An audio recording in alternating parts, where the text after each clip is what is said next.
Hello everybody and welcome to a different kind of RTK School of War video. Today we're going to be talking about key bindings and unit formations. So this is going to be a little bit of a quick video. Tonight I'm going to demonstrate my own key bindings to give you an idea on what you could do with yours. Because key bindings are a little tricky when you start. I didn't like them, and upon popular demand, here we are. I prefer to use the classic camera for starters, and the interesting thing I like to do is I don't assign rotation to the camera. For the camera, I just like to do it to pan left and right, which moves the camera left and right direct without changing the angle. And for changing the angle, I like to use the middle mouse button to change the angle it assigns to a free angle camera, allowing you to have complete control over your camera, which is very important in the battle, as you can imagine. For the unit controls, I like to go 1, 2, 3 for my units, and now here comes the interesting part, the abilities. So I like to have for the first ability Q, the second ability E, third F, and now F is very rarely used, so that's why it's a little off of your keyboard. R is most often used. It's usually assigned to pillars. C is for your phalanx formation and things like that. It's usually for your formations. That's why it's good to have your thumb over the C so that you'll be able to use the rest of your abilities quickly. By the way, I do not know what the standard ones are. I'm just showing mine. T is very rarely used. That one is usually for buffs, non-general buffs such as Inspire.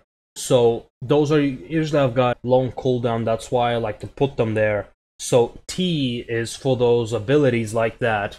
The rest of them, U, I, and V, those are, I'm yet to see any unit using those kinds of abilities. So that's the one that I like to use. Cancel order becomes very handy when you're playing pikes and spearmen. That, as well as skirmishers, allows you to dodge volleys a lot easier, which is something I might demonstrate in the future if people want it. So these are the key bindings that I like to use. Now let's take a look at the unit formations. So you can change your unit formation using your Alt button to change your unit's formation. The ability to change formation you have is very limited depending on what type of unit you use. The control you have over your unit's formation depends on your unit type. Skirmishers, you don't have, as far as I know, any control over it. While the standard formation is a box formation, let's take a look. For example, during the testudo, they go into this kind of narrow, tighter formation. But for offense, I like to go into a wider formation for a flanking maneuver to be able to engage more enemies at once. So what you do is you hold Alt, this is the current one, and then you stretch it. This is the way you can control the formation of your armies. Now let me show you something a little more interesting when it comes to the pikemen. Oops. When it comes to pikemen, you have a considerably more. So let's take a look at pikemen. So this is the standard formation.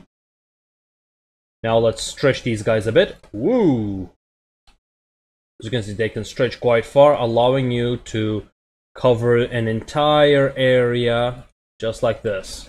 So if you want to secure an artillery hill, this is what you need to do.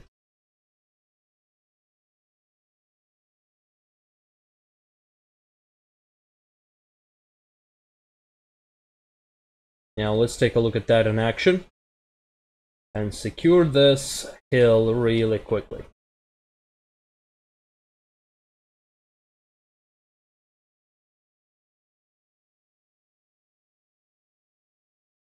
Usually you don't want your general unit to be on the front, because if your general dies, you won't be able to use your ultimate.